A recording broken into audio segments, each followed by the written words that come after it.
सत्संगी धर्म प्रेमियों, हमारा आपका परम सौभाग्य है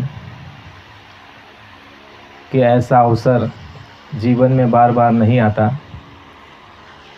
उस मालिक की जब दया कृपा किसी पर होती है तो वह अंतर मन में किसी के प्रकट होकर के यह विचार की लहरें उठा देता है कि कोई कार्यक्रम किया जाए और उस कार्यक्रम में धर्म कर्म न्याय नीति सदाचार सत्य अहिंसा प्रेम और आत्मा और परमात्मा का कुछ संदेश महात्मा का हो जाए, गुरु महाराज का यानी सत्संग हो जाए। यह कृपा दया उस मालिक की है, गुरु महाराज की है कि उनकी प्रेरणा से ऐसे विचार हमारे आपके भीतर उठा करते हैं। हमारे अपने अंदर में ऐसी कोई क्षमता और कोई ऐसा हमारा पुण्य और परमार्थ नहीं है जिससे कि हमारे अपने विचार इस योग्य बन पाए कि हम अपने स्तर पर कहे कि हमें सत्संग करना है। वह प्रेरणा गुरु महाराज की रहती है। धर्म प्रेमियों, सबसे पहले तो हम आप ये समझ लें कि हमारा 23 मार्च से लेकर के 30 मार्च तक ये पूरे हफ्ते भर कार्यक्रम होते रहते हैं और 23 मार्च का कार्यक्रम हमने आपने सभी ने अपने घर पर 6 बजे से 8 बजे के बीच में झंडी लगाई होगी। हम पूरी जानकारी रखते नहीं हैं और ढिलाई में जो है किसी भी काम को किया जाए तो उसका फल नहीं मिलता पूरा। सिद्धि तभी प्राप्त होती है जब उसे नियम से किया जाए, तो ये सिद्धि है। तो स्वामी जी महाराज ने कहा है कि जो 7 दिन 8 दिन आपका झंडा लगा रहेगा वो केवल जय गुरुदेव नाम का, उसमें जय गुरुदेव नाम प्रभु का नहीं होना चाहिए, केवल जय गुरुदेव नाम लिखा हुआ होना चाहिए, लाल अक्षर से सफ़ेद कपड़ा हो और आप उसको जो है अपने घर में पहले तो आप उस झंडी को लगा ले और उसकी पूजन कर ले, एक प्रार्थना गा ले, आओ मुक्ति दिवस मनाए और सारे परिवार के लोग मिल करके उसकी पूजा प्रार्थना कर ले और झंडी अपने मकान पर दुकान पर जहाँ भी आप रहते हो वहाँ लगा दें।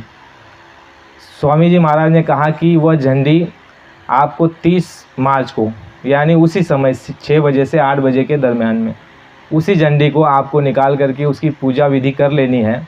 उसके बाद जो झंडी लगेगी वो जय गुरुदेव नाम प्रभु की झंडी होगी। तो 23 तारीख को हम आपने सभी ने उपवास रखा दोपहर तक और ये पूरा हफ्ता हम आप सभी जो है इसको जो है दिवाली से भी बढ़ कर के पर्व हमारा पूरे भारत में नहीं, जहाँ बाहर दूसरे देशों में जो हमारे प्रेमी रहते हैं वह भी इसको मनाते हैं। धर्म प्रेमियों, हमारे गुरु महाराज का जो इतिहास, हमारे संगत का जो इतिहास है उस पर हम जाएंगे ज़रूर, लेकिन उससे पहले स्वामी जी महाराज ने जो हमको सत्संग सुनाया उस पर हम आप ज़रा विचार मंथन और चिंतन करेंगे। परम पूज्य स्वामी जी महाराज ने जो सत्संग दिया प्रेमियों 10 जुलाई सन 1952 से लेकर के आपके 2012 यानी 60 वर्ष लगातार जो सत्संग स्वामी जी महाराज का रहा, उसमें स्वामी जी महाराज ने सत्संग में जो है हमको आपको ये बताया, यह कहा, उदाहरण के तौर पर स्वामी जी महाराज कहते कहानी से, जिससे कि हमको जल्दी समझ में आ जाए। स्वामी जी महाराज ने एक दफ़ा कहानी बताई। अब स्वामी जी महाराज ने ये कहा कि बच्चा, महात्मा जो होते हैं वह सत्संग सुनाते हैं और सत्संग का मतलब होता है जो सत्य से जुड़ चुका है, जिसकी जीवात्मा उस सत्य में विलीन हो चुकी है और वो सत्य का रूप यानी परमात्मा का रूप हो गया है, वह जो यहाँ सुनाता है उसे सत्संग कहते हैं। महात्मा कथा कहानी किससे नहीं बताते। स्वामी जी महाराज ने बताया कि हमने जो तुमको सुनाया ये आत्मकथा है, आत्मव्यथा है और आप बीती है। तो स्वामी जी महाराज ने हमको आपको सत्संग में ये बताया, एक कहानी के दृष्टांत में स्वामी जी महाराज हमेशा बताते, कई जगह जो है सत्संग में स्वामी जी महाराज ने कहा, गुरु महाराज ने ये कहा कि एक जगह एक गांव में एक सेठ जी ने जो है अपने बच्चों के नाम का पट्टा बना दिया। उस पट्टे में लिख दिया कि जब मैं मर जाऊंगा उस समय पर तुम इस पट्टे को खोल करके देख लेना, इसमें धन जहाँ पर मैंने गाड़ा है उसका ये पता लिखा हुआ है इस पट्टे में, यानी स्टैम्प, जिसको आप स्टैम्प कहते हो। तो उस स्टैम्प में ये लिखा हुआ था, सेठ जी ने कह दिया कि जब मैं मरूंगा उसी समय तुमको इस पट्टे को निकालना है और जब कोई आफत आ जाए दुकानदारी में व्यवसाय में अगर घाटा चला जाए उस समय पर तुम इस गड़े हुए धन को निकाल करके काम में ले लेना। तो स्वामी जी महाराज ने कहा कि सेठ जी जो है कुछ दिन बाद वह अपना जो है समय पूरा करके यहाँ से निकल जाते हैं, रुखसत हो जाते हैं, यानी शरीर उनका छूट जाता है। तो स्वामी जी महाराज ने कहा कि व्यवसाय में जब घाटा होने लग गया तो बच्चों ने आपस में विचार किया, विमर्श किया कि अरे भाई, पिताजी ने तो कहा था कि भाई अगर व्यवसाय में घाटा हो जाए तो तुम्हारे लिए मैं थोड़ी व्यवस्था करके रखी है, धन को गाड़ करके रखा है, और आप उस धन को निकाल करके और अपने जो है उस खराब समय में उसकी तुम मदद में ले लेना। तो स्वामी जी महाराज ने कहा कि उन लोगों ने, उनके पुत्रों ने जो है वहाँ से पट्टा निकाला।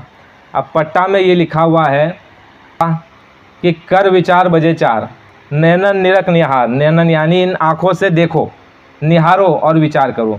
नैनन निरख निहार, देवालय के शिखर पर धन गड़ा है सार। बच्चों ने पट्टे को पढ़ लिया और बच्चों ने ये समझा कि भाई देखो, हमारे पिताजी ने ये जो मंदिर बना के रखा है देवालय, और इसके शिखर पर धन गड़ा हुआ है। सारे बच्चे दौड़े दौड़े गए और फावड़ा कुदाड़ और जो है हथियार लेकर के आए और उस मंदिर को जो है तोड़ना शुरू कर दिया। यानी सबसे पहले उसके गुम्बज को तोड़ा। उनको ऐसे लगा भाई गुम्बज की बात लिखी है कि शिखर पर धन गड़ा है। गुम्बज को तोड़ा तो गुम्बज पर जो है कोई धन नहीं। फिर नीचे जो है तोड़ते तोड़ते आए और नींव तक चले गए, नींव भी खोद डाली, लेकिन उनको कहीं भी धन मिला नहीं। अब बच्चे नाराज, हताश, उदास और आपस में जो है अपने पिताजी को कोस रहे हैं, आपस में चर्चा कर रहे हैं कि हमारे पिताजी ने झूठ बोला है। तो एक महात्मा जी वहाँ से गुजर रहे हैं। तो महात्मा जी ने कहा कि बच्चा क्यों रो रहे हो, क्यों चिल्ला रहे हो, क्या हुआ? तो बच्चे कहते हैं महात्मा जी से, अरे महात्मा जी, हमारे पिताजी ने हमको धोखा दे करके चले गए। कहा क्या हुआ? कहा देखो, हमारे पिताजी ने इस पट्टे में लिखा है कि यह जो धन है ये शिखर पर यानी गुम्बज पे गड़ा हुआ है। कहा कि लाओ जरा दिखाओ तो महात्मा जी उसको पढ़ते हैं। महात्मा जी पढ़ते हैं कि कर विचार बजे चार, यानी कब विचार करना है तुमको? 4 बजे, दिन में कभी नहीं, 4 बजे सवेरे भंवर में तुमको विचार करना है। कर विचार बजे चार, खड़े हो जाओ, 4 बजे विचार करो। कर विचार बजे चार, नैनन निरख निहार, नैनों से यानी आँखों से देखो, नैनन निरख निहार, निहारो और निरखो।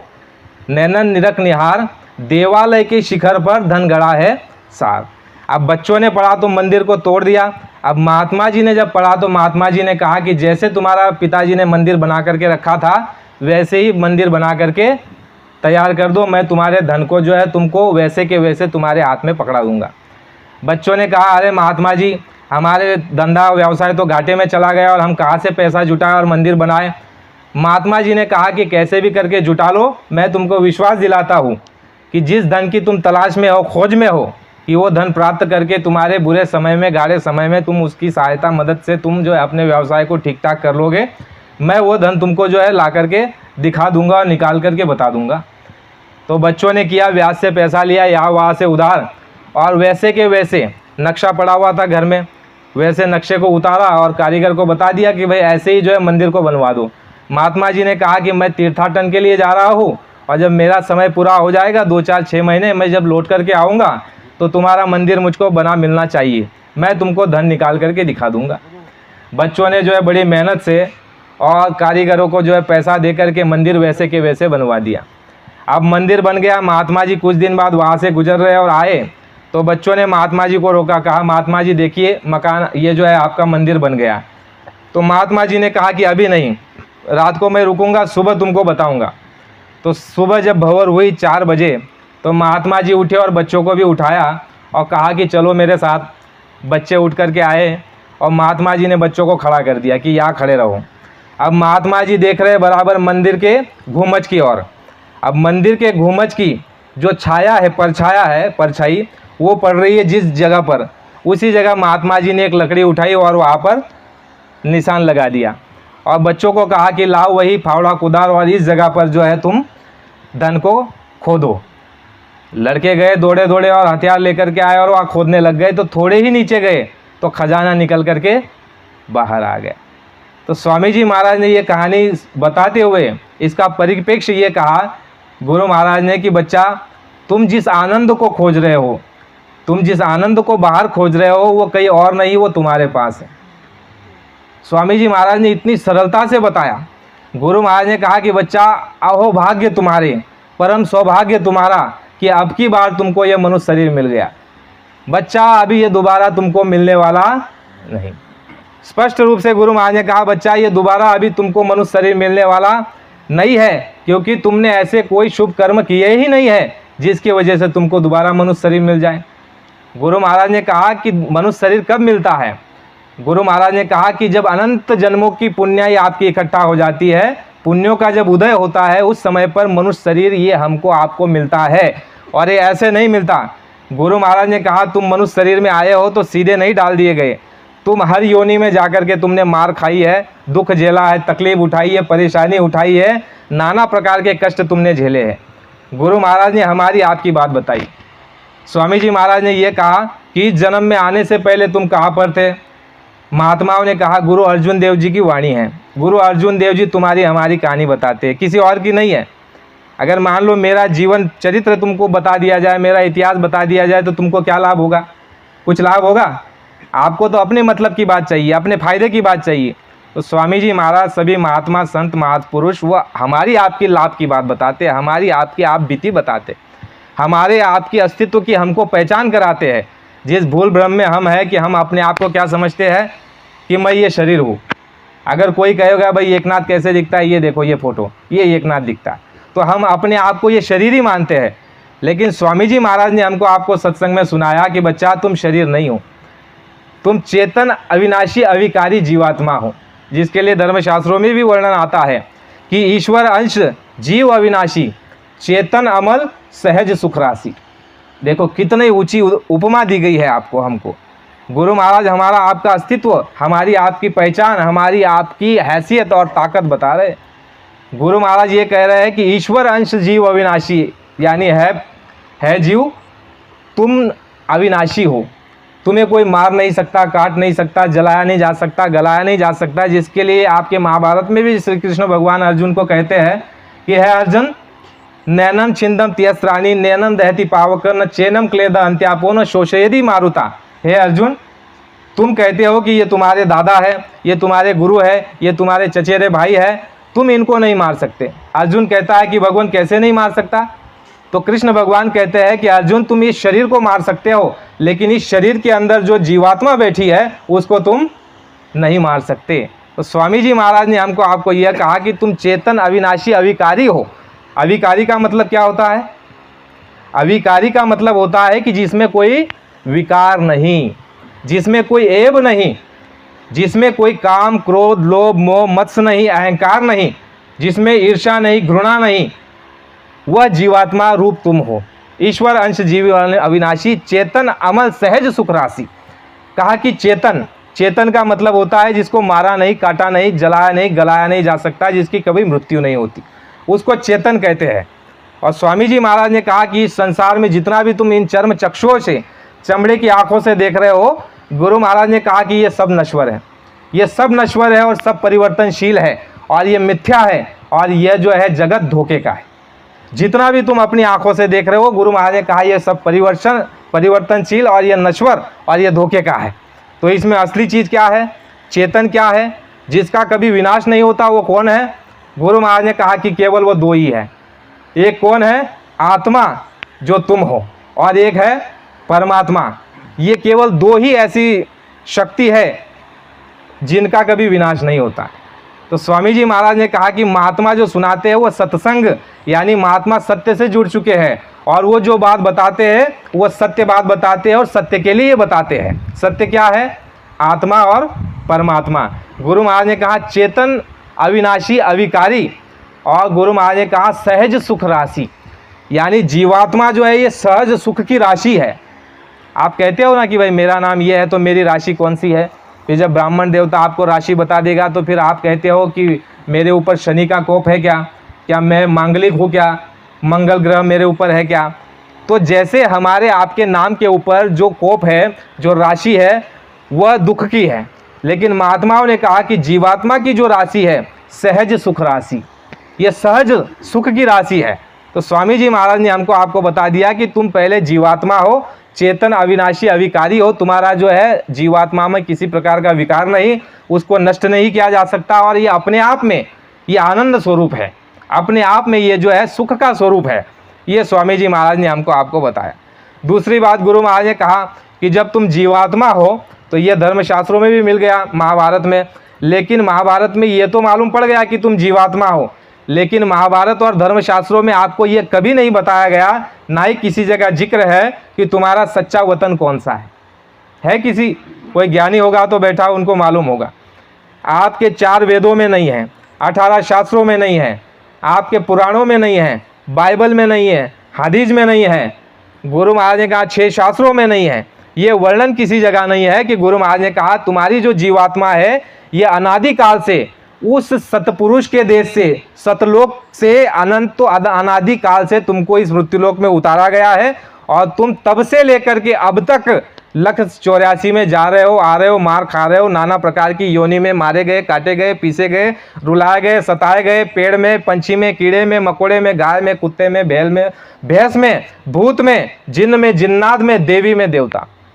गुरु महाराज ने कहा कि हमारी आपकी जो है, गुरु महाराज ने जो कहानी बता दी पूरी की पूरी खोल करके। स्वामी जी महाराज ने कहा अर्जुन देव जी साहब की वाणी आती है, वह हमारे आपके लिए कहते हैं कि कई जन्म है कीट पतंगा, यानी तुम हम इस मनुष्य शरीर में आने से पहले कई जन्मों तक ये कीट बने, पतंग बने। आप देखते हो ये गर्मी के दिनों में मच्छर काटते हैं, बरसात में जो ये कीड़े उत्पन्न हो जाते हैं, तो ये कीड़े पतंगों में भी जाकर के हम आप आए हुए हैं। इन कीड़े पतंगों में वही जीवात्मा है जो तुम्हारे हमारे अंदर बैठी हुई है, वही जीवात्मा है। स्वामी जी महाराज ने कहा कई जन्म है कीट पतंगा, उसमें से निकाल करके कई जन्म गजमीन कुरंगा, कई जन्म खेबर में खोइया, किरण काल देश अजरिया, अब की बार जगदीश मिलन खेवरिया। गुरु महाराज ने कहा 4 तरह के जेल खाने बनाए हैं उस ईश्वर ने, 3,14,00,000 भुवन का जो मालिक है, जिसका नाम स्वामी जी महाराज ने पहला नाम दिया, पहली आवाज़ दी और पहला रूप दिया। गुरु महाराज ने कहा वो 3,14,00,000 भुवन का जो मालिक है, जो स्वामी है, उसने ऐसी व्यवस्था बना करके रखी है कि तुमने मनुष्य शरीर में रहते हुए जितने भी अनर्गल कृत्य काम किए हैं, पाप किए हैं, दुराचार, व्यभिचार, अनीति, अन्याय, भ्रष्टाचार, चोरी, डकैती, कत्ल और बेईमानी, गुरु महाराज ने कहा उसके परिणाम स्वरूप तुम्हारे लिए नरक 22 प्रकार के गुरु महाराज ने नरक बताए। और नरकों में से निकालने के बाद स्वामी जी महाराज ने कहा 4 तरह के जेल खाने बनाए हैं। ये एक है स्थावर, स्थावर कहते हैं ये पेड़ पौधे आप जो देखते हो, ये स्थावर योनि, इसमें भी जीवात्माएं कैद है और तुम हम इसमें जाकर के आ चुके हैं। स्थावर योनि गुरु महाराज ने कहा एक तत्व की जल तत्व। दूसरा कहते हैं उखमज, उखमज कहते हैं एक अग्नि तत्व है और एक आकाश तत्व है, उखमज, ये जो कीड़े पतंग आप देख रहे हो। तीसरा स्वामी जी महाराज ने कहा कि अंडज, तीसरा खाना यानी जेल खाना है अंडज, अंड से जितने भी प्राणी जीव उत्पन्न होते हैं वो अंडज। और चौथा गुरु महाराज ने कहा कि पिंडज, पिंड से जितने भी जीव उत्पन्न होते हैं, जिसमें देखिए बंदर है, गधा है, घोड़ा है, ऊँट है, हाथी है, बैल है, मनुष्य है, ये जितने भी प्राणी हैं, मनुष्य भी उसमें है, ये पिंडज ये जेल खाने में आता है। पर स्वामी जी महाराज ने कहा 1,84,00,000 का जो जेल खाना है वो अलग है और मनुष्य शरीर अलग है। मनुष्य शरीर 84 लक्ष योनियों में नहीं आता। तो स्वामी जी महाराज ने ये कहा कि अब की बार तुमको जो ये मनुष्य शरीर मिला है ये महात्माओं की दया से और दूसरा पुण्यों के प्रताप से। स्वामी जी महाराज ने ये कहा पुण्यों के प्रताप से। दूसरी जगह सत्संग में ये कहा कि बच्चा जितने भी संत महात्मा इस धरती पर आए 700 वर्षों से, कबीरदास जी से लेकर के अब तक, गुरु महाराज ने कहा सभी महात्माओं ने जीवों पर संस्कार डाले। संस्कार क्या होता है? गुरु महाराज ने कहा कि बच्चा पूरे पहुँचे हुए संत अगर किसी पेड़ के नीचे बैठ करके उसका जो है फल खा ले तो उस पेड़ को जो है अगला जन्म मनुष्य शरीर का। कोई कीड़ा पतंग अगर उनके शरीर को स्पर्श कर जाए तो उसको अगला जन्म मनुष्य शरीर का। स्वामी जी महाराज ने कहा कि अगर महात्मा संत अगर किसी टांगे की सवारी कर ले तो उस घोड़े को अगला जन्म मनुष्य का। स्वामी जी महाराज ने कहा कि इसी तरह से तुमको मनुष्य शरीर मिला। अब एक समय स्वामी जी महाराज ने घटना बताई कि दादा गुरु और गुरु महाराज कहीं जा रहे थे तो दादा गुरु ने जो है स्वामी जी महाराज से कहा कि इस कुएं से पानी निकाल करके लाओ। तो स्वामी जी महाराज ने जो है कुएं से पानी निकाला और दादा गुरु के हाथ में लोटा दे दिया। दादा गुरु ने उसी पानी को उठाया, मुंह में ऐसे डाला और ऐसे कुल्ला किया और उस कुएं में छोड़ दिया पानी।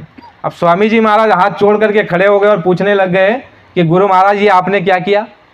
तो दादा गुरु महाराज जो है गुरु महाराज को, अपने गुरु महाराज को कहते हैं कि बच्चा मैं तुम्हारे लिए संगत तैयार कर रहा हूँ।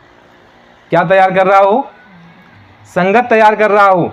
यानी इन कुएं के अंदर में जितने भी जीव हैं, जितने भी प्राणी हैं, कीड़े हैं, पतंग है, इसमें बिच्छू है, इसमें सांप है, इसमें जो है गोचर है, इसमें कछुआ है, ये जितने भी प्राणी हैं इनके मुख में जो ये पानी जाएगा इन सभी को अगला जन्म मनुष्य शरीर का मिल जाएगा। विचार करो प्रेमी, हम आप सोचते हैं कि मनुष्य शरीर ऐसे ही मिल गया, गुरु महाराज कहते हैं ऐसे नहीं मिलता, महात्माओं की दया कृपा से मिलता है। और एक जगह की घटना गुरु महाराज ने बताई कि दादा गुरु के पास एक गाय थी और उस गाय के लिए चारा लेने जब जंगल में जाते तो घंटों घंटों जंगल में ही रहते स्वामी जी दादा गुरु। तो प्रेमियों ने जो है एक दिन स्वामी जी महाराज यानी दादा गुरु से पूछा कि गुरु महाराज आप इतना समय बिताते हैं और चारा जरा से ही लाते हैं, तो बात क्या है? तो प्रेमियों को दादा गुरु ने बताया कि वहाँ जंगल में जा करके दादा गुरु जो है ऐसे नदी में ऐसे पैर डाल करके बैठे रहते घंटों घंटों। तो दादा गुरु ने कहा कि ये मेरे शरीर से जितने भी जीव स्पर्श करेंगे इन सबको मनुष्य शरीर मिल जाएगा। फिर तीसरी बात समझो, गुरु महाराज ने कहा कि जितने भी संत आए पीछे से, कबीरदास जी से लेकर के, अब जैसे कबीरदास जी का जिक्र आता है तो कबीरदास जी ने केवल 14 जीवों को पार किया है, यह उनके अनुराग सागर में मिलता है। कबीरदास जी ने 14 जीवों को केवल पार किया है। और जब उनको जो है गोरखनाथ जी महाराज ने पूछा कि महात्मा जी आपके पास तो इतनी शक्ति है, आप सभी जीवों को पार क्यों नहीं करते? तो कबीरदास जी कहते हैं कि हमारी एक सीमा है, हमारी एक मर्यादा है, हम कुछ जीवों को पार कर देंगे और जो जीवों को नामदान दे देंगे तो इन जीवों को आगे मनुष्य शरीर मिलता रहेगा। तब तक मिलेगा जब तक उनकी सदगति नहीं हो जाती, यानी जब तक उनका आत्म कल्याण आत्म उद्धार वो अमर लोग जब तक नहीं पहुंच जाते तब तक इनको मनुष्य शरीर मिलता रहेगा और महात्मा मिलते रहेंगे। तो स्वामी जी महाराज ने एक दफ़ा जो है बैठक थी, ऐसी गोष्ठी चल रही थी प्रेमियों की और गुरु महाराज की। तो स्वामी जी महाराज ने प्रेमियों को जब मौज में आए तो स्वामी जी महाराज ने प्रेमियों को कहा, अरे बच्चों इस बंदे को तुम जानते हो, इस आदमी को? प्रेमी कहने लगे, नहीं गुरु महाराज नहीं जानते। गुरु महाराज ने कहा, बच्चा ये जो देख रहे हो दद्दू नाम है, आज भी वो जीवित है, ये जो है कबीरदास जी का जीव है। अब विचार करो, कबीरदास जी को गए कितने वर्ष हो चुके हैं? 600 से 700 वर्ष हो चुके हैं और वो आज भी संगत में पड़ा हुआ है कबीरदास जी का जीव। यानी स्वामी जी महाराज ये बता रहे हैं कि जब तक तुम साधन भजन नहीं करोगे, गुरु से प्रीत नहीं करोगे, जब तक तुम गुरु के आदेश पर नहीं चलोगे तब तक तुमको जन्म मिलता रहेगा। और स्वामी जी महाराज ने यहाँ आगे आकर के कह दिया कि बच्चा 4 जन्म नहीं 7 जन्म नहीं, मैं चारों जन्म की अवस्था तुम्हारी एक ही जन्म में पूर्ण करना चाहता हूँ। क्योंकि उसके पीछे का लॉजिक गुरु महाराज ने बताया। गुरु महाराज ने यह कहा कि बच्चा जन्मत मरत दुसही दुख होई। गुरु महाराज ने कहा, अरे बच्चा जन्मते समय और मरते समय इतना दुख और तकलीफ और पीड़ा होती है, जिसके लिए सहजो भाई ने कहा है कि सहजो मौत के वक्त पीड़ा उठे घनघोर और 1000 बिच्छू एक क्षण में डंक मारते, इतनी पीड़ा आपको एक क्षण में होती है। विचार करो, जन्मत मरत दुसही दुख होई। गुरु महाराज ने कहा बच्चा जन्मने और मरने में बड़ा दुख होता है, बड़ी तकलीफ होती है। स्वामी जी महाराज ने वह भी बताया सत्संग के भीतर में कि बच्चा जब समय आदमी का पूरा हो जाता है, श्वासों की पूंजी, उस समय पर जो है वहाँ से वारंट कट जाता है कि जाकर के इस आदमी को लेकर के आओ। गुरु महाराज ने कहा जैसे ही वो वहाँ से आवाज़ देंगे, सामने दूर से आ जाएंगे और आवाज़ दे देंगे कि है फैलाना, तुम्हारा समय पूरा हो चुका है, चलो मकान को खाली करो। गुरु महाराज ने कहा यमदूतों के जूती में तीक्ष्ण धार धार काटे हैं। गुरु महाराज जब नामदान देते तो ये कहते, अरे बच्चा ये ले लो नामदान, ये ले लो नामदान ले लोगे तो मनुष्य शरीर के अधिकारी हो जाओगे, और नहीं अगर लोगे तो जम की जूती की पड़ेगी मार। गुरु महाराज ने कहा जम की जूती में तीक्ष्ण कांटे हैं, और वो जब पड़ते हैं तो गुरु महाराज ने कहा बड़े बड़े राजा बादशाह शहंशाह थर थर थर थर कांपते हैं। गुरु महाराज ने कहा जैसे ही यमदूत लेने के लिए आएंगे, दूर से आवाज़ लगा देंगे कि है फलाना, तुम्हारा समय हो चुका है, मकान खाली करो। गुरु महाराज ने कहा जैसे ही वो जीव जो जाने वाला होगा यमदूतों को देखेगा, उसका सीधा खून का पानी हो जाएगा। गुरु महाराज ने कहा उनकी शक्ल इतनी भयानक है, उनको देख करके इस जीव का जो है खून का पानी हो जाता है, बुद्धि पलट जाती है, आंखें पलट जाते हैं। गुरु महाराज ने कहा सोचना बंद, देखना बंद, बोलना बंद, केवल हरकत करता है, इशारा करता है। और हम आपको लगता है कि भाई बिटिया को बुला रहा है, नाती को देखना चाहता है, लेकिन महात्मा कहते हैं कि जैसे ही यम को वो देखता है उसकी जो है सारी क्रियाएं बंद हो जाती है, खून का पानी हो जाता है, देखना सोचना और समझना सारा का सारा बंद हो जाता है।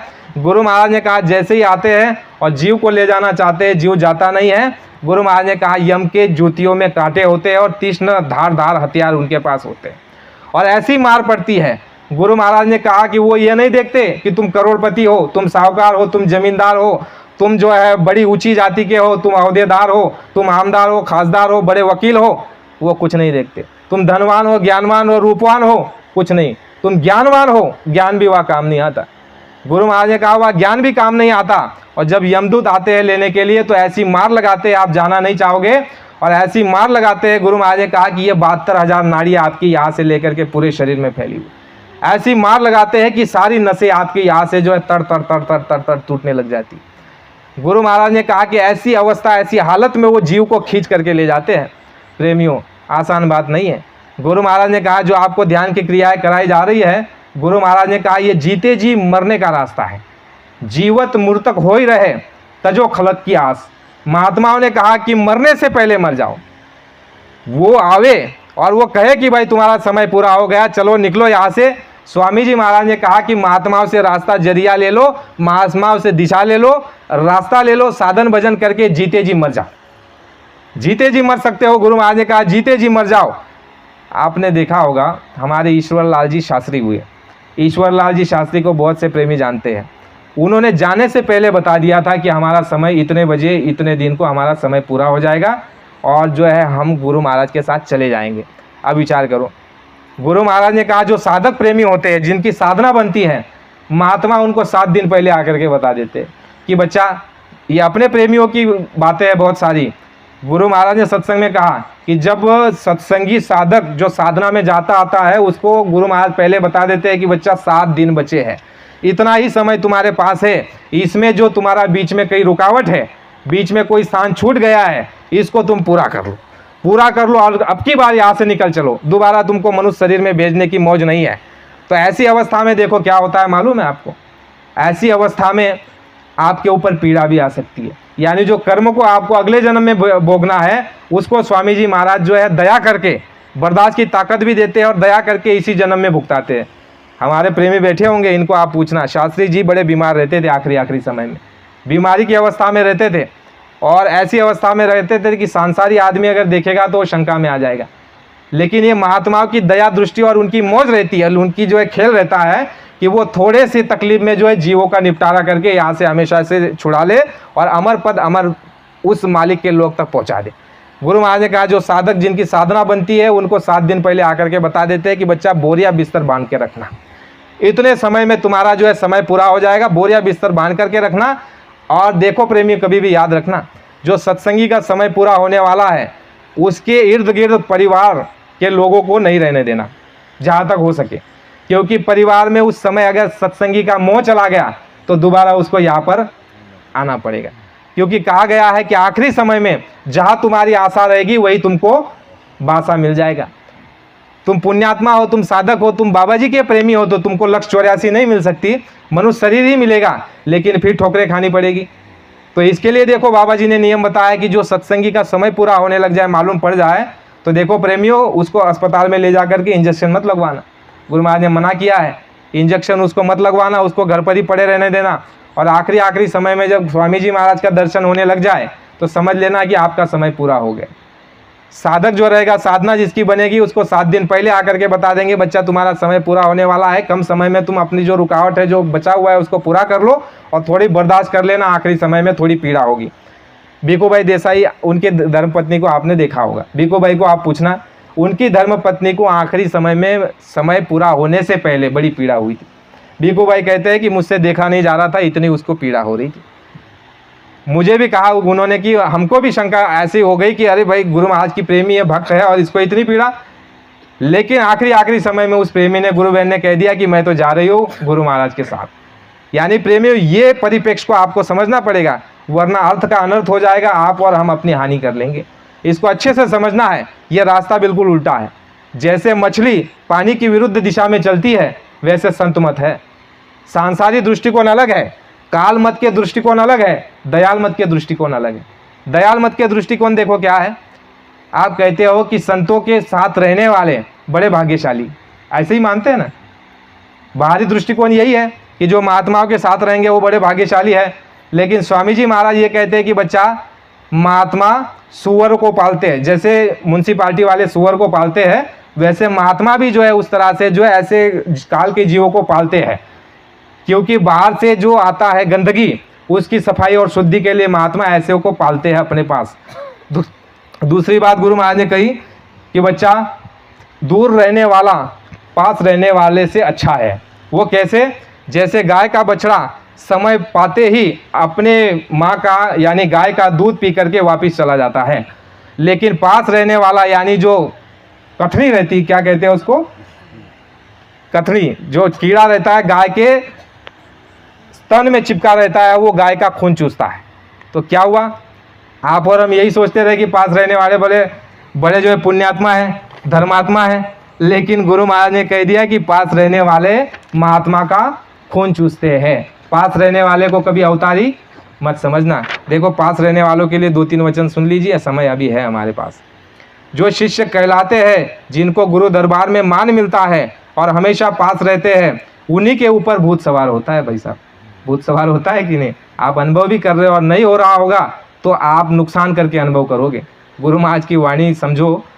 गुरु महाराज कह रहे हैं कि उसके ऊपर भूत सवार होता है, पास रहने वालों के ऊपर। वह गुरु में अवगुण देखने लगता है, वह गुरु में अवगुण देखने लगते हैं। यह नहीं जानते हैं कि गुरु समर्थ होते हैं। जैसे हमारे गुरु महाराज में कुछ लोग बुराई निकाला करते थे, जबकि उम्र 35 वर्षों की थी और स्त्री बच्चे सदा उनके पास रहे, परंतु कुछ कह ही दिया करते थे, पास रहने का नाम शिष्य नहीं है और मान पा लेने का नाम पहुंचा हुआ नहीं कहते। गुरु के दरबार में हर किस्म के लोग अनेक भाव में पड़े रहते हैं। गुरु किसको किस तरह सुधारते हैं, यह तो गुरुमुख जाने। सेवक नाम उसी का है जो गुरु में किसी प्रकार का अवगुण ना देखे, उसी को सेवक समझना। और गुरु जो कहे उस आदेश का पालन करे, उसको सेवक कहते हैं। भाई, पास रहने वाले को सेवक नहीं कहते। सुमिरन ध्यान भजन में लगा रहे, जिससे मन इंद्रियां मोटी ना हो पावे। गुरु के पास रहने वालों को आगे पीछे दाहिने बाएं चारों तरफ सतर्क रहना चाहिए। पास रहने वाले अगर यह सोचे कि मुझे सब कुछ मिल जाएगा तो यह उनका भ्रम है। पानी में रहकर मछली जिस तरह प्यासी रह जाती है, उसी तरह पास रहने वाले खाली चले जाते हैं। महात्माओं के रहने वालों से दूर रहने वाले बहुत अच्छे होते हैं। पास रहने वालों से दूर रहने वाले बहुत अच्छे होते हैं। हम लोगों को जो भी सत्संग के वचन सुनने को मिले उसे याद करना चाहिए। महात्माओं के पास रहने वाला गलती करेगा तो उसकी गलती की माफ़ी जल्दी नहीं होती। दूर वालों की माफ़ी हो जाती है, क्योंकि वो कभी कभी आते हैं, सत्संग सुनते हैं और चले जाते हैं। पास और दूर के सत्संगियों में बड़ा अंतर होता है। दूर के लोग आते हैं, धीरे धीरे दया लेकर चले जाते हैं। पास वाले रह जाते हैं, उनको यह रहता है कि मैं तो पास रहता हूँ, पीछे ये सोचते हैं कि मुझ पर दया नहीं हुई। इसलिए धीरे धीरे वचनों को याद करें। गुरु को रिझाने का एक तरीका यह है कि आदेश हो उसका पालन किया जाए, तभी लाभ ले सकोगे। बात मानोगे नहीं और आगे पीछे घूमते रहोगे तो कुछ मिलने वाला, यानी ये पास रहने वालों के लिए। तो प्रेमियों, स्वामी जी महाराज ने कहा कि पास रहने वालों का नाम सेवक नहीं, जो आदेश का पालन करे उसको सेवक कहते हैं। तो स्वामी जी महाराज ने, देखो ये सारी उल्टी बातें हैं, इसको उल्टा समझना। सांसारिक दृष्टि में ये उल्टा है, लेकिन ये सीधा है। जैसे कि गुरु महाराज ने क्या कहा, जो आप ये कुएं का पानी पीते हो मृत्युलोक में, इस कुएं के मुंह किस तरफ है? कुएं का ऊपर है ना, ऊपर से निकाल करके पीते हो। लेकिन स्वामी जी महाराज कहते हैं आध्यात्मिक दृष्टिकोण क्या है कि उल्टा कुआं गगन में। जो आप साधन भक्ति करते हो, भजन भक्ति करते हो, उसमें जो आपको रस मिलने वाला है वो उल्टे कुएं के द्वारा। आसमान में उल्टा कुआं ऐसा लगा हुआ है। जब आप साधन भजन करोगे, जो आपकी जीवात्मा का मुख नीचे की ओर हो चुका है, और जब अंतर्दृष्टि होकर के आप उसका मुख को ऊपर कर दोगे और साधन भजन के द्वारा जब वो अमृत जीवात्मा पिएगी, तो उल्टे गगन से, उल्टे कुएं से वो अमृत की धारा नीचे उतरेगी। यानी ये उल्टी बात है। तो स्वामी जी महाराज ने कहा कि जो साधन भजन नहीं करेगा उसको आखिरी समय में दर्शन होगा। आखिरी समय में उसको आखिरी समय में दर्शन होगा और उसको पीड़ा ना हो, इसके लिए महात्मा क्या करते हैं? शब्द को खोल देते हैं। जो शब्द आपको भजन के समय गुरु महाराज ने बताया है, वो शब्द आखिरी समय में खोल देते हैं। अगर वो ना खोले तो गुरु महाराज ने कहा बड़ी पीड़ा और बड़ी तकलीफ होती है। देखो प्रेमियों, आखिरी समय में बड़ी तकलीफ और पीड़ा होती है अगर साधन भजन नहीं किया जाए। लेकिन आप और हम जो साधन भजन करते हैं, ध्यान भजन सुमिरन की क्रिया, इसमें क्या होता है? जीते जी मरने की क्रिया हम अपनाते हैं। अब देखो, जैसे ये हमारी जीवात्मा गुरु महाराज ने कहा दोनों आंखों के मध्य भाग में ये बैठी, और इसका प्रकाश जो है अंतकरण पर पड़ता है, और अंतकरण की 4 शक्तियाँ, और उसके द्वारा ये आपका पूरा जो है प्राण जो है शरीर में फैलता है नाखून तक, और एड़ी से आपका ये चोटी से लेकर के नाखून तक प्राण फैले हुए हैं। अब देखो मृत्यु के समय क्या होता है? गुरु महाराज ने कहा कि प्राण 10 प्रकार के होते हैं, 5 नीचे के, 5 ऊपर के। पान, अपान, समान, व्यान, उदान, ये प्राण आपके नीचे के। जब यम आते हैं तो उस प्राण को खींचते हैं तो बड़ी पीड़ा होती है, और देखो हम साधन भजन में जब बैठते हैं तो हमारे प्राण जो है अपने आप साधन भजन के द्वारा सिमटाव होने लग जाता है। देखो आपने अनुभव किया होगा, जब हम साधन भजन पर बैठते हैं तो नाखून से लेकर के पहले घुटने तक सुन्नता मालूम पड़ती है, सुन्न हो जाता है शरीर घुटने तक। तो उस समय पर यह समझ लेना कि आपकी साधना की अवस्था बन रही है। घुटने तक आएगा पहले, प्राण पूरा फैला हुआ जो शरीर से यहाँ तक आएगा, फिर यहाँ से कमर तक आएगा। आपको ऐसा मालूम पड़ेगा कि कमर के नीचे कोई शरीर आपका है ही नहीं, यानी वो प्राण आपका सिमटाव हो रहा है, यानी आप मृत्यु जीते जी मरने की क्रिया की और आप बढ़ रहे हो। फिर कमर तक आने के बाद गुरु महाराज ने कहा कि वो कंठ चक्र तक आपका प्राण आएगा, और कंठ चक्र पे आने के बाद वो थोड़े समय के अभ्यास से आपका जो है यहाँ पर दोनों आंखों के मध्य भाग में जब प्राण इकट्ठा हो जाएगा, जीवात्मा की शक्ति और प्राण जब इकट्ठा हो जाएगा, तो गुरु महाराज ने कहा कि तुमको जो है दोनों आंखों के मध्य भाग में जो बीच में खिड़की लगी है, वो खिड़की जो है उसमें आपको जो है एक छेद नजर आएगा, जो गुरु महाराज ने ध्यान की अवस्था में बताया है। जो शुरू में हमने सुना, गुरु महाराज ने जो कहानी बताई कि कर विचार बजे चार, नैनन निरख निहार, देवालय के शिखर पर धन गड़ा है सार। स्वामी जी महाराज ने कहा कि ये मनुष्य शरीर, ये मनुष्य मंदिर, इसको मनुष्य मंदिर का, कोई और मंदिर नहीं। महात्माओं ने कहा जो ये मंदिर बनाया ईंट गारे कंक्रीट का, ये तुमने बनाया है, इसको 10 बार तोड़ो 10 बार बनाओ, इसको कोई अपराध और गुनाह नहीं लगेगा। लेकिन ये मनुष्य शरीर, इसको अगर तोड़ दिया, इसको अगर बर्बाद कर दिया, इसका अगर कत्ल कर दिया, इसको अगर आत्महत्या कर ली, तो गुरु महाराज ने कहा सबसे बड़ा पाप है। ये मनुष्य मंदिर, गुरु महाराज ने कहा ये मनुष्य मंदिर का ये शिखर है, ये शिखर है, और इस शिखर पर, इस गुम्बज पर गुरु महाराज ने कहा सारा का सारा तुम्हारा धन गड़ा हुआ है। कर विचार बजे चार, नैनन निरख निहार, देवालय के शिखर पर धन गड़ा है सा। सुबह 4 बजे स्वामी जी महाराज ने कहा भंवर में उठना और क्या करना है, पहले सुमिरन, 5 धनियों का सुमिरन करना। उसके बाद स्वामी जी महाराज ने कहा कि जब आप ये साधना करोगे, गुरु महाराज ने कहा कि जो सारा खजाना तुम्हारे अंदर पड़ा हुआ है, उस मालिक ने जो है किसी में कोई देने में कोई कसर और कटौती नहीं की है। गुरु महाराज ने कहा कि वो तो इतना दयालु है, उसने सब कुछ तुमको दे रखा है, लेकिन ये है कि केवल तुमको उसकी जानकारी नहीं है। जानकारी भर हो जाए, कोई साथ देने वाला मिल जाए, कोई मददगार मिल जाए, कोई चलाने वाला मिल जाए, तो गुरु महाराज ने कहा तुम्हें जो है अंतर में ही सब कुछ मिल जाएगा। गुरु महाराज ने जैसे कहा कि बच्चा जब तुम सुमिरन करोगे, देखो सुमिरन से क्या होता है, हम जो सुख को बाहर ढूंढ रहे हैं, महात्मा क्या कहते हैं वो बाहर नहीं है। बाहर देखो, गुरु महाराज ने कहा खाने में, पहनने में, देखने में, सूंघने में, भोगने में, ये जो सुख हम ढूंढ रहे हैं, जो मन ढूंढ रहा है, गुरु महाराज कहते हैं ये क्षणिक सुख है, क्षणिक सुख है। लेकिन अगर भोग के रूप में अगर उसको भोगोगे तो रोगी हो जाओगे। गुरु महाराज ने, संतों ने सीधा और सरल रास्ता रखा। कौन सा रास्ता? गुरु महाराज ने कहा बच्चा मैं तुमको जो है साधु नहीं बनाता, तुमको लंगूटी नहीं पहननी है, तुमको घर द्वार को नहीं छोड़ना है, अपने ही घर परिवार में रहो, आए गए का सेवा सत्कार करो, दिन में जो मेहनत करते हो दुकान दफ्तर खेती का, उसको मेहनत और ईमानदारी के साथ करो, और दिन में अपना समय बचा करके जब बाल बच्चों की सेवा करके जब निवृत्त हो जाओ, उस समय अपनी जीवात्मा के लिए सच्चा भजन उस मालिक का करो। गुरु महाराज ने ये कहा, हमको किसी को साधु नहीं बनाया गुरु महाराज ने। गुरु महाराज ने कहा कि जब तुम सुमिरन करोगे तो देखो उसमें क्या होता है, जो सुख हम बाहर ढूंढ रहे हैं, लेकिन हमारी अवस्था ये हो चुकी है जैसे मृग की, हिरण की। हिरण के लिए कहा जाता है कि कस्तूरी कुंडल बसे, मृग ढूंढे वन माही, और ऐसे घट घट राम है दुनिया जानत नहीं। तुम्हारे पास राम बैठा हुआ है, लेकिन वो पर्दे में बैठा हुआ है, वो पर्दा नशी है, लेकिन उसकी जानकारी कौन कराएगा? संत महात्मा कराएंगे। वो पर्दा नशी है। गुरु महाराज ने कहा कि वो तुम्हारे अंतर में ही बैठा हुआ है, उसकी ऐसी गुड़ रचना है, उसका ऐसा गुड़ रहस्य है कि वो बाहर कहीं नहीं है। देखो काशी वाले जो है इधर आ रहे हैं, इधर वाले उधर जा रहे हैं, हरिद्वार वाले इधर उधर यानी पंढरपुर वाले काशी जा रहे हैं, काशी वाले इधर भी आ रहे हैं पंढरपुर, तो इधर उधर जा रहे हैं, लेकिन भगवान किसी को मिल नहीं रहा है। महात्माओं ने क्या कहा कि तीर्थ करने 2 चले, मन चंचल चित चोर, एक हो पाप उतरा नहीं, ले आए 10 मन और। तो तीर्थ का ये फल है, तीर्थ करने 2 चले, आप अकेले जा रहे हो लेकिन आपके अंदर 2 बैठे हुए, चित्त चंचल और मन चोर है। चित्त इतना चंचल है, अगर मान लो काशी में भी चले जाओ भगवान शिव की भोले की नगरी में, और वहाँ पर मान लो अगर कोई देवी जी अगर सुंदर दिख जाए तो तुरंत पुरुष की नज़र खराब हो जाती, चित्त गंदा हो गया तो क्या फ़ायदा हुआ। और देवियों का भी अगर ऐसा हो जाए तो क्या फ़ायदा होगा। और रास्ते से गए आप तीर्थ करने के लिए, तो रास्ते में जो लोगों ने आपकी सेवा की, सत्कार किया, खिलाया और पिलाया, और आपने ये देखा नहीं कि उनकी कमाई कैसी है, ठीक है ना। जो दान धर्म करते हैं, लंगर चलवाते हैं, भंडारा लगवाते हैं, बड़े बड़े मंदिरों में मठों में जो बड़ा बड़ा दान देते हैं, लंगर लगवाते हैं, खाना खिलवाते हैं, आपने देखा है उनकी कमाई कैसी है? गुरु महाराज ने तो ये कहा कि जैसे खाओगे अन्न वैसा हो जाएगा मन, जैसे पियोगे पानी वैसी तुम्हारी वाणी हो जाएगी। अगर मान लो चोर का अन्न खाओगे, चोरी किया हुआ अन्न, तो तुम्हारी बुद्धि चोर की हो जाएगी। 10 वर्षों तक सत्संग सुनते रहो लेकिन मन में तुम्हारी चोरी आ जाएगी। तो तीरथ करने दो चले मन चंचल चित चोर, एक हो पाप उतरा नहीं ले आए 10 मन और। तो महात्माओं ने कहा क्या, महाराष्ट्र के संतों ने देखो कहा है कि तुझ हाय तुझा पासी, तू जागा विसर लासी, यानी तेरी वस्तु तेरे अंदर है। और इधर और महात्मा ये कहते हैं कि कस्तूरी कुंडल बसे मृग ढूंढे वन माही, ऐसे घट राम है दुनिया जानत नहीं।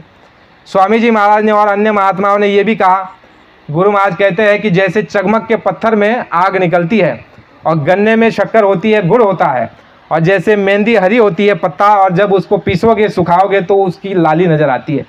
इसी तरह गुरु महाराज ने कहा कि जब मथनी होगी तुम्हारे अंदर, मन और चित्त बुद्धि इनकी जब मथनी होगी, और उस समय गुरु महाराज ने कहा कि वो अंतर में प्रकट हो जाएगा। जैसे कहते हैं कि घट घट व्यापे साइया, सूनी सेज न कोई, बलिहारी वा घट के जामे प्रकट हुई। यानी देखो प्रेमियों, महात्माओं ने क्या कहा कि जिस घट में वो मालिक प्रकट हो जाता है उसका मैं बलिहारी जाता हूँ, उसको प्रणाम करता हूँ। और ये शरीर केवल यही है, मनुष्य शरीर। गुरु महाराज ने कहा ये मनुष्य शरीर अब की बार तुमको मिल चुका है, ये दोबारा मिलने वाला नहीं है, ये गोल्डन चांस है, ये सुनहरा मौका है। और बड़ी मार खाकर, बड़ी पीड़ा झेल करके, बड़े कष्ट उठा करके, नाना प्रकार के यातना भोग करके तुमको ये अब की बार जगदीश मिलन खेवरी, एक ही लक्ष्य के लिए, एक ही उद्देश्य के लिए और एक ही काम के लिए कि काम अपना करो भाई, पराए काम नहीं फंसना, धाम अपने चलो भाई, पराए देश नहीं रहना। गुरु महाराज ने कहा बच्चा ये काल का देश है, और काल के देश में देखो नीचे के ऊपर वालों को डरते हैं, यानी ये भय का देश है, ये डर का देश है, ये खौफ का देश है। और तुम जो है अजर अविनाशी अविकारी देश के रहने वाले हो, निर्भीक लोक के तुम रहने वाले हो। इसलिए महात्माओं ने कहा चल रे हंसा अमर लोक, छोड़ो ये संसारा, ये संसार काल भई राजा, भरम का जाल पसारा। ये सब भरम है। गुरु महाराज ने कहा है कि ये सब भरम है। चल रे हंसा अमर लोक, और कौन ले जाएगा? कबीर कहे हम घर के भेदी, लाए हुकुम हुजूरी। महात्मा कह रहे, संत कह रहे कि हम घर के भेदी है और हुक्म लेकर के आए हैं हुजूर की कि तुमको ले जाने के लिए, और अधिकार उनको पूरा है कि वो तुमको ले जा सकते हैं। जैसे स्वामी जी महाराज ने सत्संग में कहा कि बच्चा संतों को पूरा अधिकार है, वो चाहे जैसे तुमको यहाँ से ले जाए, उनको कोई रोक नहीं सकता। एक बात गुरु महाराज ने ये कही कि बच्चा संत अगर खुश हो जाए तो सतपुरुष भी कुछ नहीं कर सकते। इसका मतलब क्या हुआ कि वो भी इनकी मौज में दखल नहीं करते। कौन? सतपुरुष। संत अगर खुश हो जाए, लेकिन कहते हैं कि इनका खुश होना है भारी, सतपुरुष निज कृपाधारी, इनका खुश होना भी भारी है। गुरु महाराज ने कहा कि अब की बार तुम्हारा केवल एक ही लक्ष्य है कि तुम जीते जी मृतक हो रहे हो, तजो खलक की आस, जीते जी मरने की क्रिया को अपना लो। स्वामी जी महाराज ने ये विद्या हमको आपको बताई और तुम्हारे पास ही सब कुछ है। और गुरु महाराज ने जो है ये कहा कि तुम केवल चाबी ले जाओ, रास्ते का भेदी तुमको मिलना चाहिए, और रास्ते का भेदी तुमको हमको मिल चुका है। स्वामी जी महाराज ने हमको आपको नामदान, गुरु मंत्र, दीक्षा और वो भेद जिसके लिए सभी ग्रंथों में बड़ी महिमा गाई है। प्रेमी जय गुरुदेव।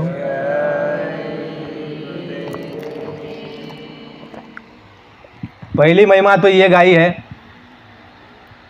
कि यह मनुष्य शरीर अनमोल है, मिले ना बारंबार। यह मनुष्य शरीर की कीमत है, यह दोबारा मिलने वाला नहीं। ये पहली महिमा आपकी। दूसरी बात गुरु महाराज ने कहा कि मिलना कठिन है संतों का, सौभाग्य से यदि पाते कहीं तो सत्संगति नहीं मिलती, और जिन्हें सत्संगति मिल जाती है अधिकार उनका क्या कहूँ, वो शहंशाह के तुल्य है। आपको मनुष्य शरीर मिला, संत मिले। और कैसे संत? गुरु महाराज ने कहा कि आपको मनुष्य शरीर मिला और संत भी मिला, और ऐसे संत जिनके बारे में जो है शास्त्रों में इतना कुछ लिखा हुआ है कि जितना खोजोगे उतना कम है। आपके यहाँ के देवायत पंडित साहब कहते हैं, आपके गुजरात के देवायत पंडित हुए ना, देवायत पंडित जी कहते हैं कि उत्तर दिशाती साहिबो आवसे, साबरमती ना तटे तंबू तान से, कलयुगी उथापी सतयुग स्थाप से। ये इनके लिए बताया गया, जो स्वामी जी महाराज ने 25 दिसंबर सन 1977 से लेकर 5 जनवरी सन 1978 आपके ही गुजरात में अहमदाबाद शहर के साबरमती किनारे के तट पर सतयुग आगमन साकेत द्वितीय जो यज्ञ किया है, आप बड़े भाग्यशाली हो। गुरु महाराज ने कहा कि गुजरात की जनता बड़ी भाग्यशाली है, ये आने वाले समय में आपको मालूम पड़ेगा। आपकी भूमि पर गुजरात में गुरु महाराज ने मौज फरमाई दूसरे सतयुग आगमन साकेत यज्ञ का। प्रेमियों, आप कितने बड़े सौभाग्यशाली हो। और एक जगह रैदास जी कहते हैं स्वामी जी महाराज के लिए कि यह बीते कल्प कछु प्रगटे माधवराव, ऊंच नीच विसराय के सबको देह मिलाए, करे संगठन बने ब्रह्मचारी, उन समान नहीं कोई हितकारी, गुरु नाम से सब जग जाने, उनको परम पूजाती माने। ये दूसरी बात। तीसरी बात सुनो, कबीरदास जी लिखते हैं अपनी वाणी में, उस समय की बात तब से लिख करके रखा हुआ है। कबीर साहब कहते हैं, हंसा घबराओ नहीं, हम फिर आएंगे, काशी मुक्ति का नाका तापर यज्ञ रचाएंगे, अब की बात जगाई है कोरी चंभारा, फिर जाएंगे राजन दरबारा। वो कह रहे हैं कि हंसा घबराओ नहीं, हम फिर आएंगे और काशी मुक्ति का नाका तापर यज्ञ रचाएंगे। स्वामी जी महाराज ने तीसरा यज्ञ जो रचाया वो काशी में रचाएगा। आपकी जगह ये कोरी चंभारा, फिर जाएंगे राजन दरबारा। यानी कबीरदास जी जब आए तब गरीब गुरबों को जगाया।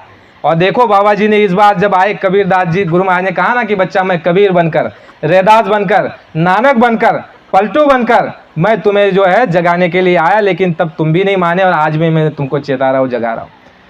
समय समय पर हमने भेजा कबीर, नानक, पलटू को, रैदास, मीरा, दादू को, बहुत समझाए नहीं माने तो आना पड़ा हमको। ऐसे महात्मा, ऐसे गुरु रूप में आपको वो मालिक मिल चुके हैं जो कुल अनामी लोक से यहाँ पर उतरे हुए हैं, जिनके लिए सभी धर्मशास्त्रों में जिक्र है, सब जगह लिखा हुआ है कूट कूट करके, और सभी महात्माओं ने भी जिनका उल्लेख किया है। कृपाल सिंह जी महाराज दिल्ली के जो संत हो चुके हैं, सावन सिंह जी महाराज के शिष्य, वह भी गुरु महाराज के लिए कहते हैं कि वो विलक्षण महात्मा है। वो ऐसे विलक्षण महात्मा है कि वो पलक मारते ही सृष्टि को इधर से उधर कर सकते हैं, और आने वाले समय में उनके द्वारा देश और दुनिया में बड़े बड़े चमत्कार होंगे, और वही युग पुरुष है। ऐसे गुरु रूप में आपको महात्मा मिल गए, ये आपका कितना बड़ा सौभाग्य। तीसरा आपका ये सौभाग्य कि आपको संगत मिल गई। भाई चलो, आपको मांडवी के संगत के प्रेमी मिल गए, चलो आपको रामकुआ के संगत के प्रेमी मिल गए, तो सत्संग मिल रहा है, चर्चा हो रही है, गुरु महाराज की संतमत की कुछ बातें हो रही है, तो आपका कितना बड़ा सौभाग्य है। ये आपका सौभाग्य। और आखिरी एक बड़ा सौभाग्य आप समझ लीजिए, आपका ऐसा इतना बड़ा श्रेष्ठ सौभाग्य है कि जिसके लिए स्वामी जी महाराज ने कहा कि बच्चा, सतयुग लाने का जो बीड़ा है, सतयुग लाने का जो सेहरा है, वो तुम्हारे सर पर मैं बांधने वाला हूँ। किसके सर पर? तुम्हारे सर पर। तुम्हें ये नौजवानों रुख बदलना है जमाने का, तुम्हारे सिर पर सेहरा है नए इतिहास को लाने का। स्वामी जी महाराज ने ये कहा कि तुम परम सौभाग्यशाली हो। अब इसका आप विचार करो, इतनी सारी चीज़ें जिसकी महिमा है, वो सब कुछ आपको हमको मिला, मनुष्य शरीर मिला, और ऐसे समय पर मिला। गुरु महाराज ने कहा कि अगर तुमको सतयुग त्रेता द्वापर में मिल गया होता तो कोई बात नहीं थी, लेकिन ऐसे समय में तुमको जन्म मिल गया जिसके लिए कहा गया है, गोस्वामी जी महाराज रामचरितमानस में लिखते हैं कि कलयुग सम कोई युग आन नहीं, जो नर करे विश्वासा। यानी कलयुग जैसा सुंदर सुगम वक्त इन चारों युगों में कभी नहीं आया। तीनों युगों में, आपके सतयुग त्रेता द्वापर में ऐसा समय नहीं था जो कलयुग में है। गुरु महाराज ने कहा कि कम मेहनत और ज़्यादा मजूरी। और ऐसे समय में जब स्वामी जी महाराज सामने हमारे आपके मौजूद हैं, तो स्वामी जी महाराज ने जो हमको आपको देने में कोई कोर कसर कमी नहीं छोड़ी। मनुष्य शरीर उनकी दया कृपा से, महात्माओं की दया कृपा से मिल गया। फिर आप कहोगे कि भाई ऐसे ही हवा में तीर लगा रहे हो, तो आप उदाहरण समझिए, आपको घटनाएं बताता हूँ, उससे आप समझ जाओगे। घटना समझिए, क्या समझिए, जब इमरजेंसी के पहले जो है देश के अंदर में धड़ल्ले से नसबंदी और गर्भपात किया जा रहा था सरकार द्वारा, उस समय पर स्वामी जी महाराज ने उनको क्या कहा कि बच्चों के आने का रास्ता मत रोको। बच्चे के आने का रास्ता अगर तुम ऐसे रोकोगी तो तुम नहीं जानती मैं आसमान से बच्चे को गिरा दूंगा। तो इसका मतलब आप समझे, गुरु महाराज ने कहा अरे बच्चा, जो संस्कार महात्माओं ने डाल करके रखे हैं जीवों पर, वो सभी जीवों को मनुष्य शरीर दिया जा रहा है, और मैं इस समय मौजूद हूँ। गुरु महाराज ने कहा कि मैंने इतनी बड़ी नाव लगाई है, इतनी बड़ी जय गुरुदेव की जहाज लगाई है कि संसार के सारे जीव भी अगर उसमें बैठ जाए तो भी एक कोना खाली रहेगा। तो स्वामी जी महाराज ने कहा कि अगर तुम गर्भपात और नसबंदी करोगे, और इस रास्ते को अगर आने वाले प्रकृति जो रास्ता है, ईश्वर ने, कुदरत ने जो दे रखा है बच्चों का आने का, उस रास्ते से अगर तुम रोकोगे, तो बाबा ने कहा मैं आसमान से भी बच्चे को गिरा दूंगा। लेकिन देश की आबादी अब रुक नहीं सकती। देखो प्रेमियों, वही हुआ। कई प्रकार की योजनाएं चलाई गई, कई प्रकार के प्रशासनिक नियम और प्रस्ताव पास कराए गए नसबंदियों के।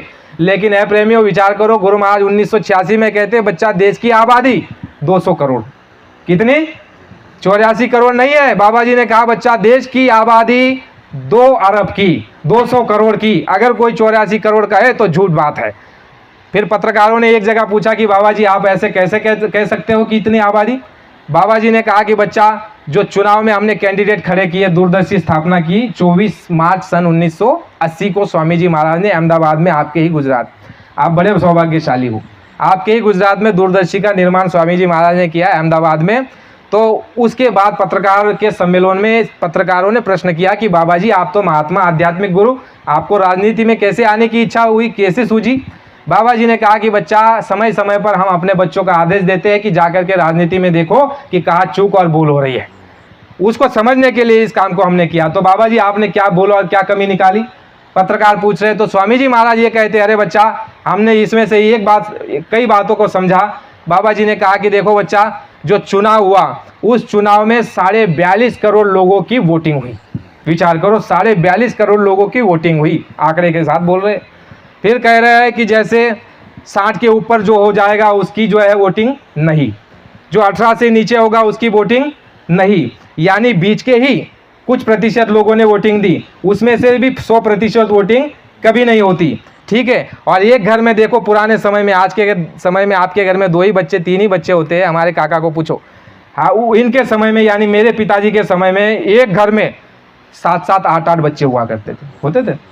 हम भी 3 भाई थे, माफ़ करना 3 भाई और 3 बहनें हमारे घर में भी, और हमारे पिताजी 5 भाई और 2 बहनें, यानी इतनी आबादी उस समय हुआ करती थी। तो स्वामी जी महाराज ने जोड़ लिया कि 42.5 करोड़ लोगों ने वोटिंग दी और तुम इसके अंदर में 75% मिला दो और ये 25% हो गई देश की आबादी 200 करोड़ की। फिर बाबा जी को पत्रकार ने पूछा, फिर जो है ये दूसरी बात आपने क्या कमी निकाली। बाबा जी ने कहा कि कमी ये पता चली कि जो वोटिंग की धांधली हुई है। कहा कैसे धांधली हुई है, कहा 42.5 करोड़ लोगों की वोटिंग पड़ी। अब इतना समय दिया जाता है वोटिंग के लिए और एक आदमी को कम से कम 10 से 12 मिनट जो है वोट देने में लगता है। वो पर्ची दिखाएगा, उसके अंगूठे पर निशान डाला जाएगा, उसका जो है नाम जांचा जाएगा, रजिस्टर में देखा जाएगा। तो एक आदमी को वोटिंग करने में कम से कम 10 मिनट लगते हैं और इतने ही समय के अंदर 42.5 करोड़ लोगों की वोटिंग हो गई। इसका मतलब जो है वोटिंग में धांधली हुई, वोटिंग में धांधली हुई, ठप्पा लगा करके डाल दिया गया और जो है ऐसे ही ढोंग करके जीत ली गई। दूसरी बात, जो आप ये वोटिंग कार्ड देखते हो, ये वोटिंग कार्ड की बात सबसे पहले देश में करने वाला बाबा जी, अपने बाबा जी ने उस समय चुनाव आयोग के जो कमिश्नर थे, जो हेड थे, उनको ये कहा था अपने सत्संग में कि बच्चा देश में जो है वोटर आईडी बननी चाहिए। जब तक वोटर आईडी नहीं बनेगी ऐसे ही ठप्पे लगा करके धांधली करते हुए जीतते चले जाएंगे। उसके बाद जो है वोटिंग कार्ड बनने का नियम पास हुआ। फिर स्वामी जी महाराज ने प्रेमियों को कहा था कि बच्चा जो वोटिंग कार्ड बनेगा वो तुम बनवा लेना, क्योंकि वोटिंग कार्ड बना लोगे तो सरकारी कामकाज में तुम्हारी जो है वो तुमको वो बनाना नहीं पड़ेगा, स्टैम्प जो वो बनाना पड़ता है वकील के पास जा कर के, वो बनाना नहीं पड़ेगा और उसका 10 रुपया दे देना। अगर तुम उसका पैसा नहीं दोगे तो ये सरकारी पैसा गंदा पैसा है, ये शराब का कमीशन, शराब का टैक्स और ये जो है बुचड़ खानों का टैक्स लेकर के ये पैसा इकट्ठा हुआ है और ये अगर तुम नहीं दोगे 10 रुपया तो तुमको 1000 रुपया देना पड़ेगा, ये तुमको चुकाना पड़ेगा किसी भी तरह से कर्मों के बदौलत। तो स्वामी जी महाराज ने वोटर आईडी की बात कही थी तो वोटिंग आईडी उसके बाद बनी और प्रेमियों ने जो उसका पैसा भी दिया। तो कहने का मतलब यह है कि स्वामी जी महाराज ने उस समय कहा कि देश की आबादी इतनी, तुम अगर कितने भी साधन लगाओगे तो देश की जनता जो है जनगणना में धोखा करोगी तो भी देश की आबादी जो है कम होने वाली नहीं है। 1986 में 200 करोड़ की आबादी, अब आप विचार करो कितनी आबादी हो चुकी होगी। तो स्वामी जी महाराज ने ये सत्संग में बात बताई कि बच्चा जो महात्माओं के संस्कार डाले हुए जीव है वो सभी मनुष्य शरीर में आ रहे हैं। तो दया किसकी है मनुष्य शरीर दिलाने के पीछे? गुरु महाराज की।